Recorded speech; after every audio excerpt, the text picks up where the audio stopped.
Gênesis é o primeiro livro da Bíblia que conta sobre as origens do mundo, da humanidade, do pecado e do grande plano de Deus para nos salvar. Nesse livro, também descobrimos de onde veio o povo de Israel e como Deus estabeleceu sua aliança com eles. Gênesis faz parte de um grupo de 5 livros chamados de Pentateuco ou Torá. Esses são os primeiros 5 livros da Bíblia e lançam os fundamentos para toda a Escritura. Esse livro começa contando como Deus criou tudo que existe, inclusive a humanidade. A criação do mundo e do homem. No princípio, Deus criou todas as coisas formando o mundo com suas palavras. Ele criou tudo para ser bom. Também criou o homem e a mulher para cuidar do mundo. O mundo ficou completo em 6 dias, e no 7º, Deus descansou e declarou que tudo era bom. Deus colocou o primeiro casal, Adão e Eva, no jardim do Éden para cuidar dele. Os dois viviam felizes no jardim, em harmonia com Deus. O Criador deu uma função, um trabalho para o primeiro casal, cuidar do jardim e nomear os animais da terra. Havia muitas árvores com frutos bons e eles podiam comer de qualquer uma, mas 2 árvores eram especiais, e a árvore da vida e a árvore do conhecimento do bem e do mal. Adão e Eva tinham permissão para comer de todas as árvores ao seu redor, com a única exceção da árvore do conhecimento, pois no dia em que dela comessem, certamente morreriam. No jardim do Éden, uma serpente muito astuta, que mais tarde seria revelado ser o próprio Satanás, se achegou a Eva e começou a conversar com ela. Eva, como era inocente, seguiu a conversa com o animal sem desconfiar de nada. Afinal, estava conhecendo o mundo ainda. A serpente então lhe fez uma pergunta perspicaz: não foi isto mesmo que Deus disse, não comam de nenhum fruto das árvores do jardim? Invertendo a ordem de Deus e trazendo dúvidas à mente de Eva, ela então respondeu que a ordem divina era para que não comessem da árvore do centro do jardim e nem tocassem nela, adicionando palavras à boca de Deus. A serpente respondeu que certamente não morreriam, indo claramente contra o que Deus havia ordenado. O animal ainda prometeu que, ao comerem, o casal se tornaria sábio como Deus. Após comerem do fruto proibido, primeiro a mulher e depois o homem, seus olhos se abriram e passaram a sentir vergonha do próprio corpo. Ao ouvirem os passos de Deus se aproximando, o casal se escondeu de sua presença. Deus não os confrontou com violência, mas com paciência e mansidão. Primeiro, perguntou onde estavam e depois quem havia os seduzido. Adão, abrindo mão de sua responsabilidade, acusou sua parceira de tê-lo levado ao erro, enquanto Eva acusou a serpente de tê-la enganado. Dessa forma, após ouvir todos os lados, Deus emitiu uma sentença de julgamento à serpente: ela é maldita entre todos os animais, condenada a rastejar e comer pó para sempre. A mulher terá muita dor e sofrimento durante o parto de seus filhos, além de entrar em constante conflito com o marido. Ao homem, por ter sido enganado, a terra se tornou amaldiçoada, enquanto ele terá muita dificuldade no trabalho, trazendo comida e sustento com sofrimento. No meio da sentença, Deus também prometeu uma vingança contra a serpente, um motivo de esperança que a humanidade poderia se agarrar. Deus afirmou: porém inimizade entre você e a mulher, entre a sua descendência e o descendente dela. Este lhe ferirá a cabeça e você lhe ferirá o calcanhar. Essa promessa é chamada de proto-evangelho, pois é o prenúncio do Evangelho de Jesus Cristo e sua obra redentora. Depois dessas coisas, Adão e Eva tiveram 2 filhos chamados Caim e Abel. Caim ficou com ciúmes de Abel e matou-o, tornando-se o primeiro assassino. Caim foi banido e Deus deu outro filho a Eva no lugar de Abel, chamado Sete. Adão e Eva também tiveram vários outros filhos e filhas que começaram a povoar a terra, mas o pecado continuava a crescer no mundo. Noé e o dilúvio. Noé era um homem justo e íntegro que andava com Deus. Foi ele a quem Deus usou para salvar a humanidade do dilúvio. O nome Noé, Noás no original hebraico, significa descanso ou repouso. Ele construiu a arca onde ficou com sua família e com muitos animais durante o dilúvio. No tempo de Noé, a sociedade vivia em extrema corrupção e perversão. As pessoas abandonaram o Criador e viviam conforme as suas próprias vontades, só pensavam em fazer o mal o tempo todo. Deus ficou decepcionado com tudo que viu e decidiu destruir a humanidade, mas Noé era um homem justo que obedecia a Deus em sua geração. Por isso, Deus decidiu salvá-lo e a sua família. Quando Noé tinha cerca de 500 anos, Deus o mandou construir uma arca muito grande porque iria trazer um dilúvio para destruir a terra. Naquele tempo, as pessoas viviam muitos anos. Noé, sua família e casais de todas as espécies de animais terrestres deveriam entrar na arca, apenas quem estivesse na arca seria salvo. Noé fez tudo conforme Deus mandou e foi um pregador, mas apenas sua família acreditou nele. Nunca tinha chovido e ninguém confiou na palavra de Noé. Nos anos em que ele construía a arca, as pessoas não se arrependeram de seus pecados e por isso não entraram na arca. Quando Noé tinha 600 anos, o dilúvio chegou. Noé, sua esposa, seus 3 filhos e suas esposas entraram na arca junto com todos os animais e Deus fechou a porta. Choveu durante 40 dias e todos que não estavam na arca morreram afogados. Depois que a chuva parou, Noé continuou dentro da arca cerca de 1 ano enquanto a água ainda cobria a terra. O dilúvio trouxe destruição e punição sobre toda a terra. A arca serviu como símbolo de salvação para Noé, sua família e para os animais que entraram com eles. Essas vidas foram poupadas pela graça de Deus. Quando Noé saiu da arca, ele construiu um altar e ofereceu sacrifícios a Deus. Deus fez uma aliança com Noé, prometendo nunca mais destruir a terra com um dilúvio. Ele criou o arco-íris como sinal dessa promessa. Depois do dilúvio, apesar de Deus ter poupado a família de Noé e seus futuros descendentes, a natureza pecaminosa permaneceu ligada ao coração e às práticas dos homens. Logo após saírem da arca, um dos filhos de Noé desonrou seu pai e foi amaldiçoado por isso. Noé era agricultor e, depois do dilúvio, plantou uma vinha e inventou o vinho. Noé também foi o primeiro homem que se embriagou com vinho. Bêbado, ele ficou nu dentro de sua tenda. Seu filho mais novo viu e foi contar para seus irmãos, mas os 2 irmãos mais velhos trataram seu pai com respeito e o cobriram. Quando Noé ficou sóbrio, ele abençoou seus 2 filhos mais velhos, mas amaldiçoou o mais novo. Noé viveu muito tempo depois do dilúvio e morreu com 950 anos. Ele ficou conhecido por ser um homem de fé abençoado por Deus. Os descendentes de Noé se multiplicaram e povoaram a terra. Em Babel, eles tentaram construir uma torre para chegar ao céu, mas Deus confundiu as línguas e não conseguiram terminar a construção. Foi assim que surgiram várias línguas diferentes. A história de Abraão. Abraão, um descendente de Noé, chamado Abrão, foi chamado por Deus para sair de sua terra e ir a um novo território. Deus prometeu abençoar todos os povos da terra por meio de Abrão.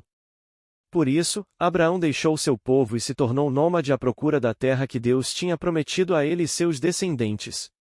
Abraão, inicialmente conhecido como Abrão, desempenhou um papel crucial na formação do povo de Israel e, posteriormente, na genealogia que levaria ao nascimento de Jesus. Segundo a Bíblia, sua história é um testemunho de fé, obediência e confiança em Deus. Segundo as Escrituras Sagradas, o pai de Abraão chamava-se Terá. Terá, pai de Abraão, tinha costumes idólatras, diferente do seu filho. Isso mostra que Deus escolheu Abraão diretamente do meio dos pagãos para se revelar a ele e fazer uma aliança com a sua família.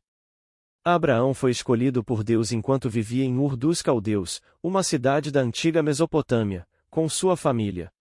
Deus fez uma aliança especial com Abraão, prometendo-lhe uma terra abundante e uma descendência numerosa que seria uma bênção para todas as nações da terra. Essa promessa estava intrinsecamente ligada à vinda de Jesus, o Salvador. A jornada de Abraão o levou a partir de sua terra natal em direção à terra prometida, atravessando terras desconhecidas e enfrentando desafios ao longo do caminho. Sua fé em Deus era inabalável, mesmo quando ele enfrentava grandes provações. Um evento marcante na vida de Abraão foi a promessa de Deus de que ele teria um filho com sua esposa Sara, apesar de sua idade avançada. Quando Sara ficou grávida e deu à luz a Isaque, Abraão experimentou a realização das promessas de Deus. A história de Abraão culminou em um teste crucial de fé, quando Deus pediu a ele que sacrificasse seu filho Isaque como uma oferta.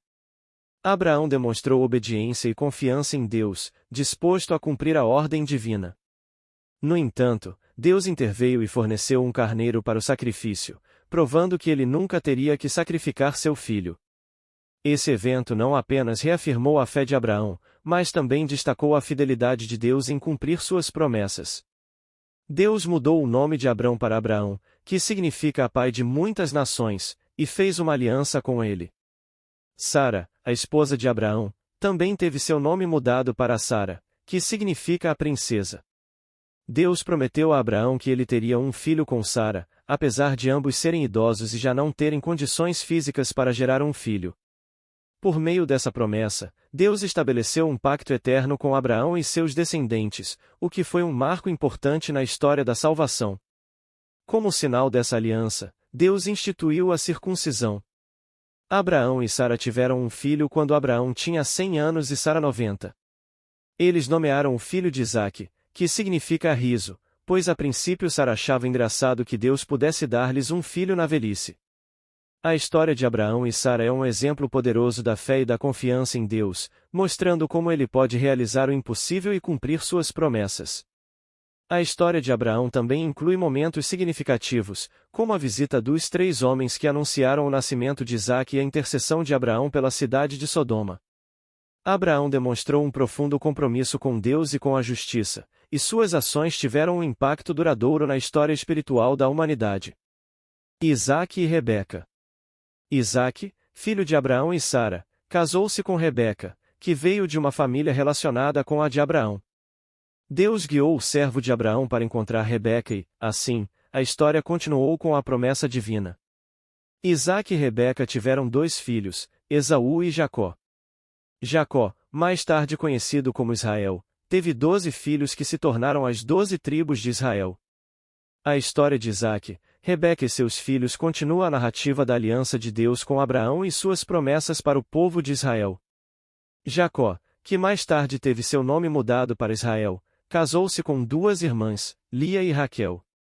Lia teve 6 filhos, e Ruben, Simeão, Levi, Judá, Issacar e Zebulon.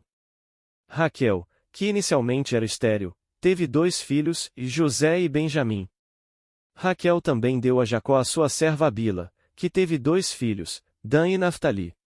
Lia, por sua vez, deu a Jacó a sua serva Zilpa, que teve 2 filhos, Gade e Asser. José foi o 11º filho de Jacó e o primeiro com sua esposa favorita, Raquel. Raquel era estéril e sofria por não poder dar filhos a Jacó, mas a Bíblia diz que Deus lembrou-se de Raquel e a tornou fértil. Ela então deu à luz a José e, posteriormente, a Benjamim. José era o filho preferido de Jacó, não só por ser o filho da velhice, mas também por ser o filho de Raquel. Jacó demonstrou sua predileção por José ao lhe dar uma túnica especial. Outro exemplo da preferência de Jacó por José foi o episódio do reencontro com Esaú, quando José e Raquel foram colocados no lugar mais seguro da comitiva. Os irmãos de José, claramente invejosos e descontentes, ficaram ainda mais irritados após os 2 sonhos que José teve. Certa vez, Jacó enviou José para encontrar seus irmãos e verificar o estado do rebanho. Movidos pelo ciúme, os irmãos de José planejavam matá-lo, mas foram impedidos pelo irmão mais velho, Ruben. Em vez disso, lançaram José em uma cova. Quando uma caravana de ismaelitas midianitas passou pelo local, eles decidiram vendê-lo. No Egito, José foi vendido a Potifar, oficial de Faraó. José prosperou na casa de Potifar e foi promovido a supervisor da casa. No entanto, a esposa de Potifar tentou seduzi-lo, e, ao ser rejeitada, usou a roupa de José como prova falsa contra ele. Potifar acreditou na acusação e enviou José para a prisão. Mesmo na prisão, José foi abençoado por Deus e rapidamente ganhou destaque entre os presos. Ele conheceu 2 funcionários da corte de Faraó, o padeiro e o copeiro, que sonharam na mesma noite. José interpretou os sonhos. O copeiro sonhou com uma videira que deu uvas, significando que ele seria restaurado ao seu cargo em 3 dias. O padeiro sonhou com cestos de pães e doces que foram comidos por aves, indicando que ele seria enforcado em 3 dias. Após esses eventos, José pediu ao copeiro que se lembrasse dele e o ajudasse a sair da prisão. 2 anos depois, Faraó teve sonhos que nenhum de seus magos ou conselheiros conseguiu interpretar. O copeiro lembrou-se de José e o recomendou a Faraó.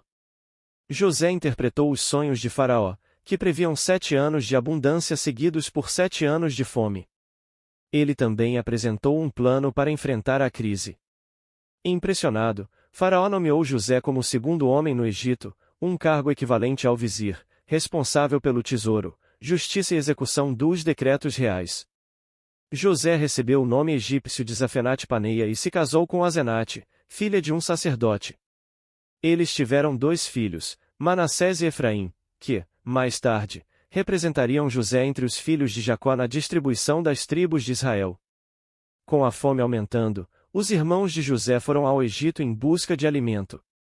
Inicialmente, apenas José os reconheceu, mas depois de alguns testes, revelou sua identidade. Após o encontro emocionante, José trouxe seu pai e toda a família para o Egito. Faraó apoiou a decisão e, após a morte de seu pai, José cuidou do sepultamento, embalsamando Jacó e enterrando-o em Canaã, conforme seu desejo. José entendeu que tudo o que aconteceu era parte do plano de Deus e que sua vida havia sido crucial para a preservação de Israel. Ele viveu até os 110 anos e alcançou a 3ª geração dos filhos de Efraim. Antes de morrer, pediu que seus restos mortais fossem levados quando Deus tirasse os israelitas do Egito. Moisés mais tarde lembrou-se do desejo de José e levou seus ossos consigo, conforme registrado no livro de Êxodo. José foi sepultado em Siquém, em um terreno comprado por seu pai, Jacó. O autor do livro de Gênesis é tradicionalmente considerado Moisés. A tradição judaica e cristã afirma que Moisés, educado na corte egípcia, teria a capacidade literária para ter escrito Gênesis e os outros 4 livros do Pentateuco. Embora a Bíblia não indique explicitamente o autor, os 5 primeiros livros são conhecidos como os livros de Moisés, e Jesus se referiu a eles dessa forma. Espero que você tenha aprendido sobre a história de Gênesis. Deixe seu comentário sobre o que achou. Se ainda não aceitou Jesus como seu Salvador, ainda há tempo. Arrependa-se e ele pode mudar seu futuro, sua história, e tirar toda a tristeza e solidão. Entre no seu quarto, feche a porta e fale com Deus, ele vai te ouvir. Depois, procure uma igreja com boa reputação e congregue com os irmãos para cumprir a unidade da fé e a edificação do corpo de Cristo. Se gostou do vídeo, não esqueça de curtir e se inscrever no canal. Deus abençoe sua vida.